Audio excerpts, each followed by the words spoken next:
Out here pretty early before the sun is up with Eugene in the REI parking lot. I'm driving this 2021 Land Cruiser Heritage Edition this week and wanted to do something cool with it. So we are going to go out into the desert west of the Great Salt Lake. I guess you could say that's the Bonneville Salt Flats, Great Basin Desert. And there are, you can see my hand at least, 3 art projects out there.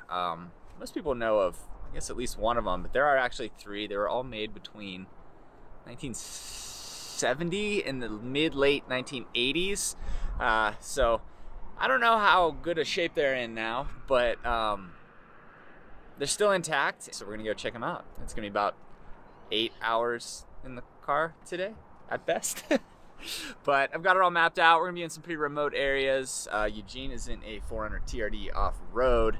I'm in the Heritage Edition here. This thing is pretty silky smooth over all types of terrain, so should be a good time.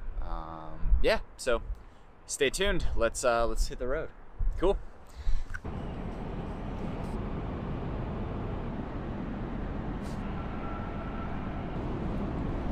Let's talk a little bit about the Land Cruiser Heritage Edition here. So the 200 Series Land Cruiser first went on sale for the 2008 model year, and it's now being discontinued here after 2021. It's gone through 3 different sub-generations over the course of the 200 series. So from 2008 to 2011 was the first sub-generation. I actually own a 2008 Land Cruiser. Then there was no 2012 model year Land Cruiser here in the United States. They went straight into an update for 2013. That first updated was sold from 2013 to 2015. And then the Land Cruiser was updated a second time, pretty much into the version that you see here for 2016. And it hasn't really seen any changes since then. This is the Heritage Edition. It first went on sale for the 2020 model year. It's not really too different from the Land Cruiser that went on sale for 2016. Still uses all those basic components, but it does have darkened headlights. It has a slightly different grille. It doesn't have chrome door trim like the Land Cruiser has had since 2013. It doesn't have the Land Cruiser's controversial center console refrigerator box. No DVD player available in the Heritage Edition here. So it was offered exclusively as a 5-seater for 2020, which is the first time the 200 series had been offered as a 2-row in the US. Then for 2021, they added a 3-row version. It's optional, but this one that I'm driving today is a 5-passenger Land Cruiser, which is pretty cool. Beyond that, not a whole lot is different about this thing. It has gold wheels that are a gold version of the BBS forged wheels you get on the Tundra and Sequoia TRD Pro. This one has some Heritage Edition badges on the D-pillar, which are pretty cool. That's probably the best way to tell a Heritage Edition Land Cruiser. The interior is black. You can only get this with a black interior, and then it has some like bronze colored stitching, which is kind of neat.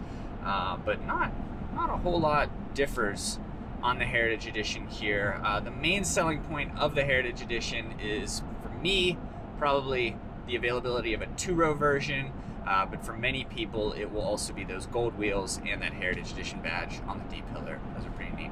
As for the 200 series Land Cruiser in general, this thing's pretty incredible. It is glass smooth.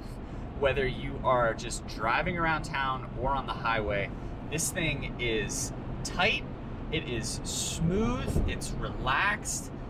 I don't know that I've driven a smoother vehicle than this. This is kind of different from the other Toyota products.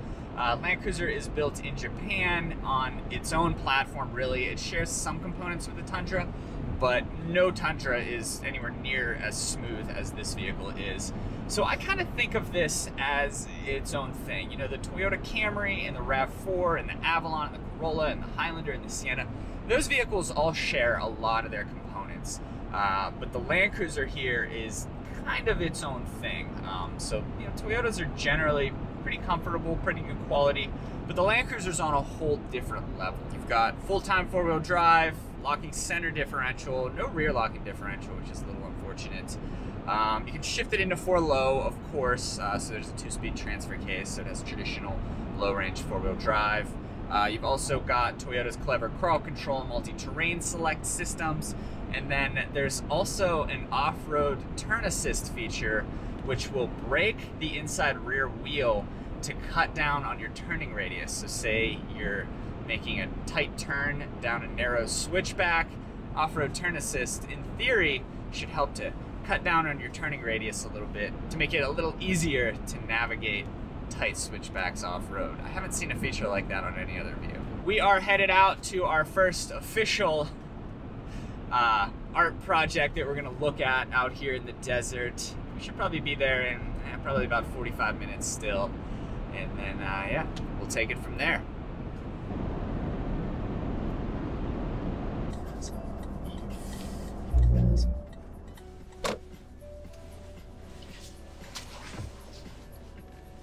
All right, we've arrived at our first stop here. This is the Tree of Utah. It's just off the side of I-80. I mean, there's hardly even a formal pull-off for this thing, but construction started in 1980, the early 1980s. It was dedicated in 1986. It was built by a Swedish artist named Carl Moman, and I've actually got some more specific details here. So its formal name is Metaphor, the Tree of Utah, but it says here that it's also sometimes called the Tree of Life, is an 87-foot tall sculpture, which is constructed mainly of concrete, consists of a squarish trunk holding up 6 spheres that are coated with natural rock and minerals native to Utah. There are also several hollow sphere segments on the ground around the base.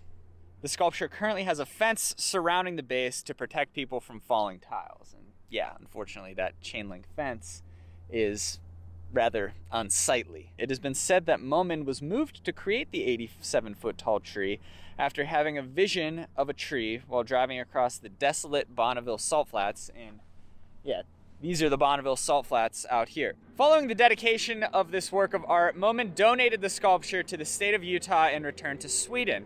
However, in 2011, he proposed creating a visitor center at the location with construction costs being paid for by donations. That was 10 years ago, and yeah, that hasn't happened. So this thing is pretty bizarre. I mean, you see it anytime you drive this stretch of I-80 between Salt Lake and Wendover. I don't see any fallen tiles around the base of it, so it's kind of unfortunate that that chain link fence is there.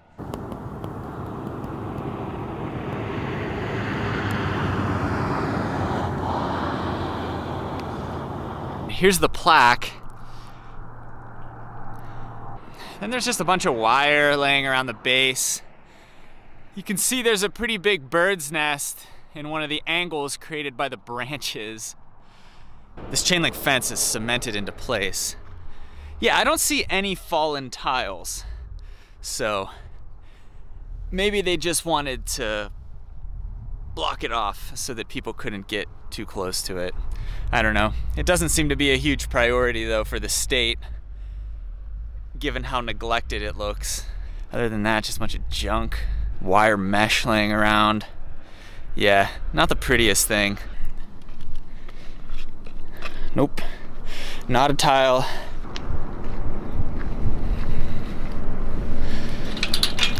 Oh.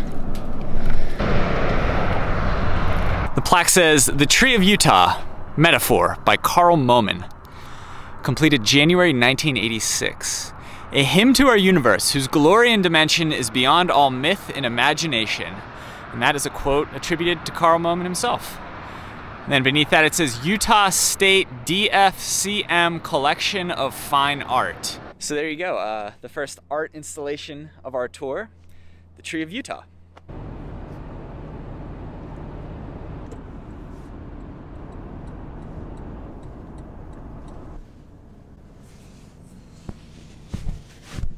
All right, so we just stopped to fuel up just outside of the Bonneville Salt Flats here, like the Bonneville Speedway area. I think this next section is gonna be about 200 miles in between services, and much of that will be off-road. So things should get pretty interesting. Basically, if you look at the Salt Lake as a big oval, I don't know, This is hard because it's flipped. But we're going to be covering probably about, if you were to think of it as a clock, we're going to be covering about 7 o'clock all the way up to about 2 o'clock over this next area before we're really in a town or anything. And the sun tunnels will be in there, and then our final destination will be at the end of that. So stay tuned. So far, so good. Looking forward to hopefully hitting a dirt road here pretty soon. Wow, custom t-shirts. Here we are crossing into the state of Nevada momentarily. We are now in the Pacific time zone and the road has turned to dirt. We're gonna spend a couple miles in Nevada before dipping back over into Utah.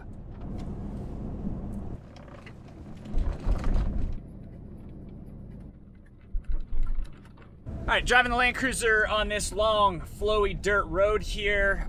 We're about 20 miles into this on our way to the sun tunnels. I thought this was a good time to kind of speak to this vehicle in terms of its off-road capabilities. Land Cruiser isn't really set up to be a rock crawler, never has been. I view it as more of an off-road grand touring car. Case in point, I am traveling along at 60 miles per hour here. Everything is perfectly smooth. There's not one extra vibration inside the cabin. So many vehicles today market themselves using really brightly colored, off-road oriented shock absorbers with branding. Sometimes it's co-branding. Toyota uses on the Tacoma TRD Pro and the other TRD Pro models. TRD and Fox co-branding. It's just a lot of in-your-face marketing nonsense. The Land Cruiser, on the other hand, uses no gimmicks whatsoever. There's no branding on this thing other than Toyota and Land Cruiser, and yet I find this suspension to be just as competent as the suspension that you get on a 400 TRD Pro, on a Tacoma TRD Pro. Probably better, in fact, because it's already made to take more of a beating. The other nice thing about the Land Cruiser is, unlike most other off-road oriented SUVs, this thing has full-time four-wheel drive, so it's always in what is effectively four-wheel drive high range. It's got a locking center differential, so if you really want traditional four-wheel drive high range, you lock that center diff, and that guarantees a 50-50 split front and rear. Driving past a little settlement situation here. Wow. Yeah. The things you see in the remote northwestern Utah desert. Anyway, locking center differential, and it's got four-wheel drive low range, so you can switch into four low. But to drive confidently on this road, I didn't have to stop and push any buttons. This thing transitions from asphalt to dirt without you even knowing it. Okay, according to my map here, we are 16 minutes and 9.3 miles from the sun tunnels. So almost there, making really, really good time actually.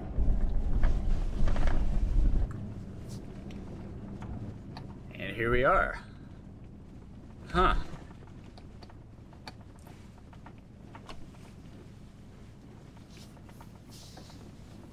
All right, here we are at the sun tunnels. This is in a really remote, desolate area. We're about 3 hours outside of Salt Lake at this point. So the sun tunnels were made by an artist named Nancy Holt. They were constructed between 1973 and 1976. We are located in the Great Basin Desert of western Utah, eastern Nevada. The closest town is Luchin, which is pretty much a ghost town. The sun tunnels are a product of Holt's interest in the great variation of intensity of the sun in the desert compared to the sun in the city. Holt searched for and found a site which was remote and empty. This is a quote from her. "It is a very desolate area, but it is totally accessible and it can be easily visited, making sun tunnels more accessible really than art in museums.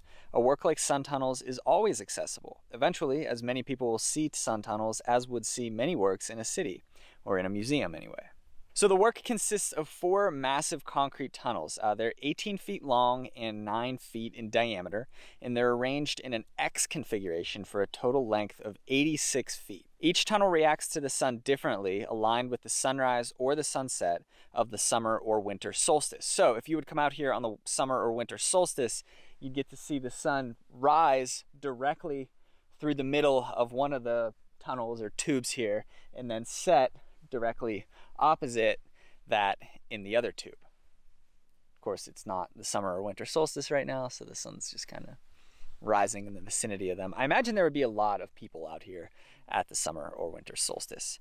Someone visiting the site would see the tunnels immediately with their contrast to the fairly undifferentiated desert landscape. And I will say, there are little, I don't know, settlements or compounds. There's one down there, and then there's one off in the distance there. So it kind of kills the remote feeling of this place a little bit. I mean, we are still pretty far out here. Approaching the work, which can be seen up to 1.5 miles away, the viewer's perception of space is questioned as the tunnels change views as a product of their landscape. The tunnels not only provide a much-needed shelter from the sweltering desert sun, but once inside, the dazzling effect of the play of light within the tunnels can be seen. The top of each tunnel has small holes, forming on each the constellations of Draco, Perseus, Columba, and Capricorn, respectively. The diameters of the holes differ in relation to the magnitude of the stars represented. These holes cast spots of daylight in the dark interiors of the tunnels, which appear almost like stars. Holt said of the tunnels, "It is an inversion of the sky/ground relationship, bringing the sky down to the earth." This is a common theme in Holt's work. So Dia Art Foundation acquired the sun tunnels in March of 2018. It is the first land art installation by a woman in Dia's collection. So there you go. There's your backstory on the sun tunnels. Yeah, now I think I'm gonna go walk through them.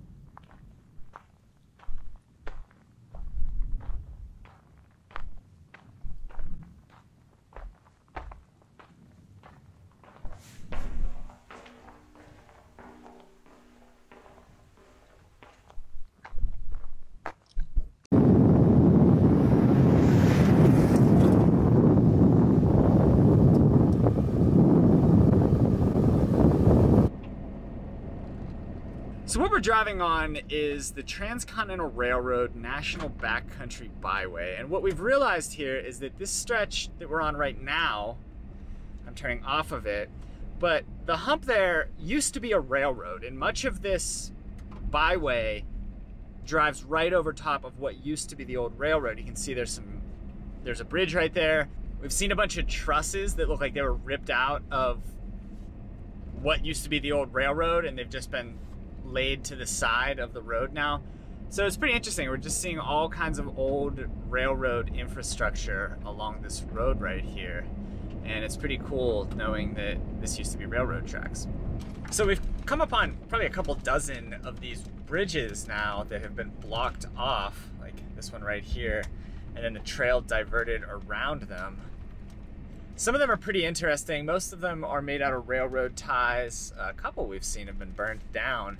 And then I saw one that was made out of stone, which was really neat. But I'm guessing the state doesn't want to be liable for people driving over them, especially since I guess now they'd be 150 years old. All right, we just saw a coyote, which was pretty wild. It shot across the road. It was a big one. And then off into the scrub. Didn't get a photo, but it was pretty cool. Sheep to the left. Wow.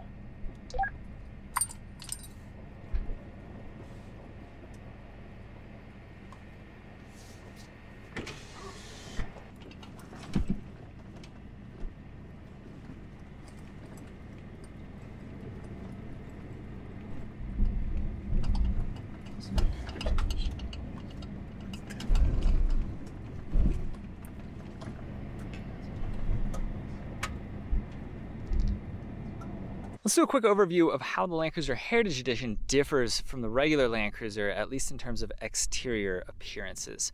So up front, you'll notice it has a different grille. The insides of the headlights are black on the Heritage Edition. On the regular Land Cruiser, they are silver. Tires are exactly the same, but the wheels are different. These are BBS forged wheels. They're a bronze color. I know you probably can't really tell right now. They're actually the same wheel used on the Tundra and Sequoia TRD Pro. Also, the Heritage Edition lacks the trim you'll find on the bottom of the doors of a regular Land Cruiser. Regular Land Cruiser would have a strip right here. It's actually riveted into the door, so you can't really remove it. But it's a strip right here. There's some chrome in it. I believe it says Land Cruiser back here on it, but not having it here really cleans up the look. Oh, also you'll notice the Heritage Edition doesn't come with running boards. It gives it a little bit more clearance. It makes it a little bit nimbler off-road. Finally, the only real difference after that is just the Heritage Edition badge right here. So it says Toyota Land Cruiser. This is similar to the badge that you'll find on the fender of many 40 series Land Cruisers, which is really kind of the original Land Cruiser, at least as far as the US market goes. All right, so we've made it to Kelton, which is at about 12 o'clock on the Salt Lake. What's pretty neat about this byway here is that every so often they have a little sign marking the railroad town that used to be there. All the towns back here have crumbled and fallen into disrepair. There's really no remnant of any of them. But even then, they have these signs that mark each one.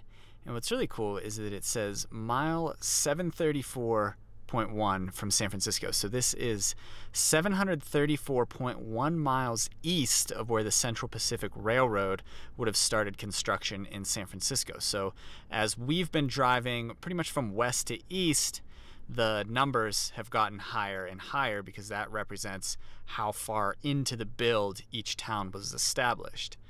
So obviously the Central Pacific Railroad started building in San Francisco, I think it was technically Oakland, and went all the way to Promontory Point. And then the Union Pacific Railroad started building in Council Bluffs, Iowa. They built west to Promontory Point, and then where the two companies met is where they drove the Golden Spike to finish the building of the Continental Railroad and join the Eastern United States with the Western United States. So anyway, these signs have been cool to see. I've kind of been slowing down for each one just to see what town it is, but we've been keeping a pretty steady pace here, so haven't looked at them too much more closely than that. Anyway, moving on.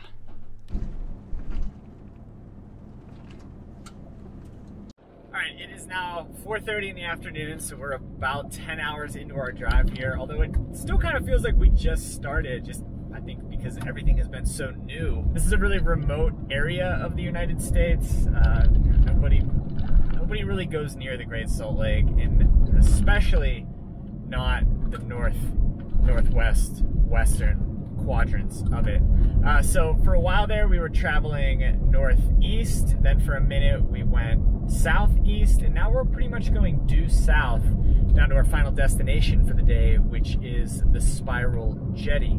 Altogether, this has been a lot of fun. The Land Cruiser is really impressive. It just sails over this kind of terrain. We'll have covered over 100 miles of dirt road by the time we are done here.